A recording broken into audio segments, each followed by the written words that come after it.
Karloff Lugosi collaborations. First up, we have The Black Cat. This is 1934. It's directed by the great Edgar Ulmer. This is, in fact, as I mentioned, the first historic teaming between rivals Lugosi and Karloff. There's hair-raising elements in The Black Cat. Necrophilia, sadistic revenge, and devil worship. Well, the film weaves an abstract web of anguish. The movie has a pervasive sense of evil. Essentially, two men are locked in a mortal duel. The limits of suffering versus the limits of cruelty. There's an oppressive pull cast by Satanism, and necrophilia in The Black Cat. Essentially, there's been a moral death for both Bela and Karloff 15 years before. And, Bela is vindictive, yet sympathetic. And Boris is, in a sense, a walking corpse. There's a self-insure aspect to his performance. Bela is strange, hypnotic, tormented. It's a somnambulous nightmare, The Black Cat. All right, let me get a little bit into the plot here. Essentially, a honeymoon couple is stranded in Austria. They're sheltered in an opulent mansion built over the ruins of a fort/battle from World War I, where thousands of men were betrayed and killed. Bela is accused of, dereliction of duty. He's essentially a scapegoat.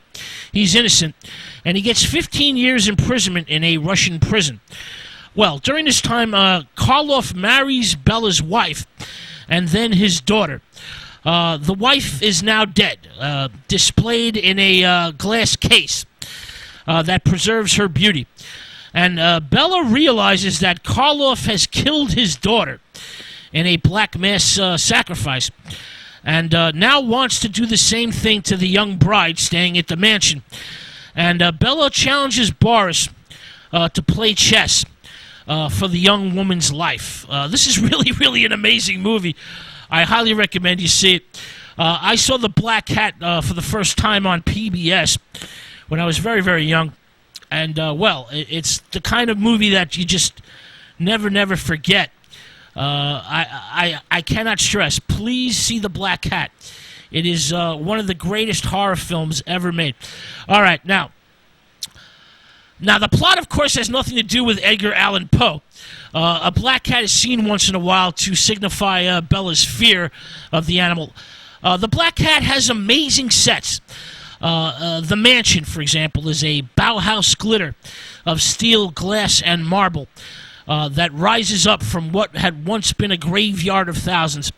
And Karloff's mausoleum features many secret passages, spiral staircases, glass cases containing embalmed bodies, and huge illuminated walls.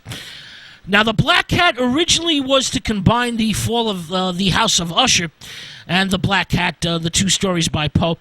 But the director Ulmer threw out that script and wrote his own. He was partially inspired by the life of the famous Aleister Crowley, whose devil-worshipping activities were all over the headlines at that time. Ulmer is, in fact, was an art director. He's from Austria, and he worked with F.W. Murnau. And he designed the ominous sets and costumes in the film. Now, there were extensive cuts in The Black Cat. The film was made just as the code was strictly enforced. For those of you who don't know, the code was virtually ignored for about 10 years. But towards the end of 1934, early 1935, the code is strictly enforced. And many supernatural overtones were cut from the film. That makes the story a little bit uneven, but it's a brilliant, brilliant movie. There's an uncanny atmosphere that's regulated by the excellent photography by John Mescal. Now, Bela is, in fact, unforgettable in The Black Cat. He's a decent but tortured individual, haunted by the scars of World War I, living only for revenge. And, Boris is cold, corrupt, and evil. And they clash in a strange modernistic setting. I highly recommend you see this movie, and I cannot stress. All right. how great this film is. All right, now the next Lugosi-Karloff team up was actually a cameo in a film called The Gift of Gab. This is from 1934. It's directed by the German cinematographer Karl Freund. It's a little-known and little-seen film. I have to admit I have never seen this movie, so I can't tell you much about it. I know that Bela plays a French Apache, and Karloff is the Phantom in a burlesque murder sketch. There's many Universal stars who do cameos in this film. As I mentioned, I've never seen this movie, so I can't tell you much about it. Perhaps one day I'll get a chance to get a look at it. All right, let's move on to The Raven. All right, this is a really good movie as well. This is directed by Louis Freelander. It's less polished than The Black Cat. Universal originally intended to combine Poe's The Gold Bug, The Pit and the Pendulum, and The Raven. Instead, an original storyline is constructed that retains only the title of Poe's classic poem. Basically, it's an excuse to reteam Lugosi and Karloff. Now, the plot. Well, Lugosi is a brilliant surgeon who runs amok. He's frustrated sexually. His passion for a young, beautiful dancer who he has operated on and essentially saved her life is not returned by the patient. Now, there's a subplot involved here.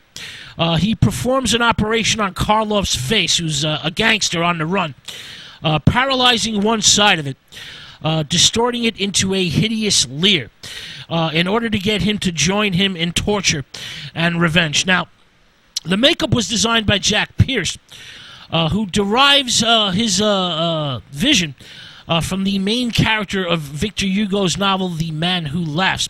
For those of you who don't know, The Man Who Laughs was a great silent film starring Conrad Veidt. I highly recommend you see it. It's out on DVD. Now, Bela is essentially a crazed, egocentric intellectual with a fascination / obsession with Poe. He has a vast collection of torture devices in his basement. A murderous pendulum, a preambulating room, a torture chamber, and shrinking walls. This is Bela's definitive interpretation of a mad scientist or doctor. There's a shriek of sensitivity infused here that's shattered by unrequited love, that brings out a strong desire for revenge and plunges Bela into madness. Now, Karloff is soberly malevolent in this film. He's a shaggy, bearded killer, as I mentioned, who pleads with Lugosi to transform his appearance by plastic surgery. He is tricked, he's made ugly, and he's blackmailed into revenge and murder. He goes into a blind fury a couple of times during the movie. He rants and raves and smashes with the same intensity and anguish as the Frankenstein monster. Now, The Raven is in fact a scary mixture of action and thrills. This movie is a lot of fun. It has an enjoyable sense of delirium. The melodramatic delivery and good script turn this movie into a twisted concept of revenge. It's really a black comedy. There's very creative camera work by Charles Stummer. This is an excellent movie, but it lacks the potent and stylish, spooky atmosphere of The Black Cat.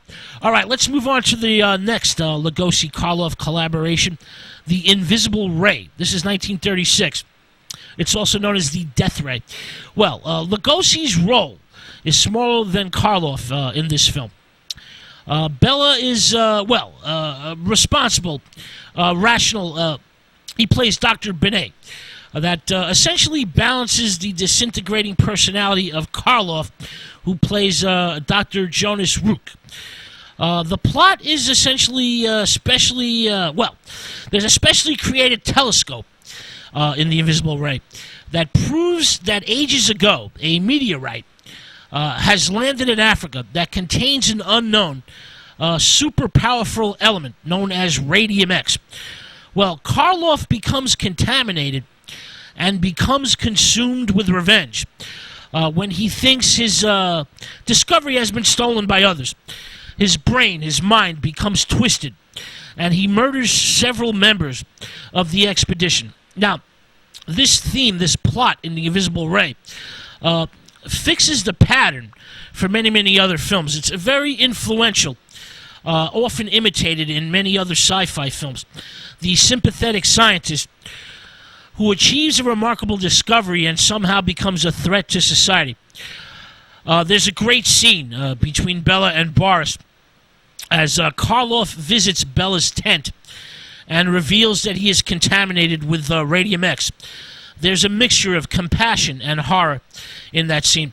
Now, the film utilizes sets from Flash Gordon, the serials being filmed around the same time, and stock footage of the electrical machines from Frankenstein.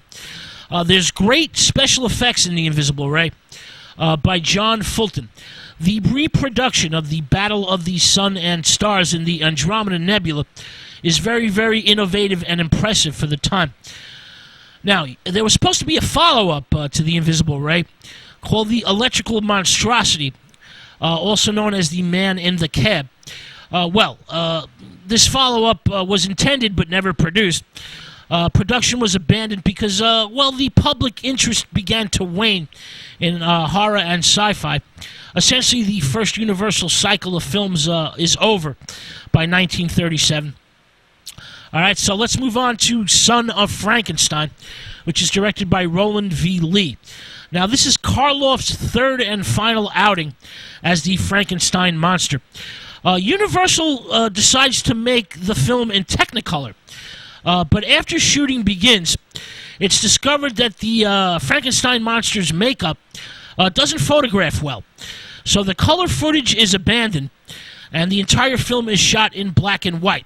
Now, Son of Frankenstein launches a new Universal horror cycle that thrives until the late 1940s. Now, the plot of Son of Frankenstein is, essentially, 25 years after his father's death, his son, Baron Wolf von Frankenstein, Basil Rathbone, returns to the family ancestral castle. He soon learns that the monster, Karloff, is still alive, but in a coma, and he's anxious to vindicate the family name. So Wolfie decides to revive the creature with electrical energy. Now, Universal, at this time, due to the growing Nazi menace in Europe, eliminates all Germanic references in the plot and substitutes Hungary as the movie's locale. Now, this is an all-star movie. There's a lot of great people in this film. Bela plays Igor, the broken-necked, crazed shepherd who survives hanging and is now beyond the law. He becomes the monster's protector, and he uses the monster, Karloff, to murder those responsible for sending him to the gallows. Essentially, Bela is the scoundrel of the story, and he steals the movie from all these other great actors. Now, Karloff, as the monster, is in a transitional state from comatose to superhuman destructive force. Rathbone gives a controlled performance that grows increasingly erratic as he begins to revive the monster. And Lionel Atwill is absolutely amazing. He's really, really good in this film. He gives his performance strains of dark humor. He plays a police inspector. His arm was torn off at the roots as a child during an encounter with the Frankenstein monster. Well, he uses the back of his artificial arm / fist to stick spare darts on during a game with Rathbone. Mel Brooks and Young Frankenstein spoofs this very, very, very well. All right, now, this is a very dark and distorted movie, very expressionistic. The sets have a dreamlike labyrinth quality. The massiveness of the constructed sets are just amazing. This is a starkly stylish movie, as I mentioned, with elements of black humor. I highly recommend. If you have not seen The Son of Frankenstein, please do so. It's a really, really good film, and many critics consider Son of Frankenstein the best in the Frankenstein series.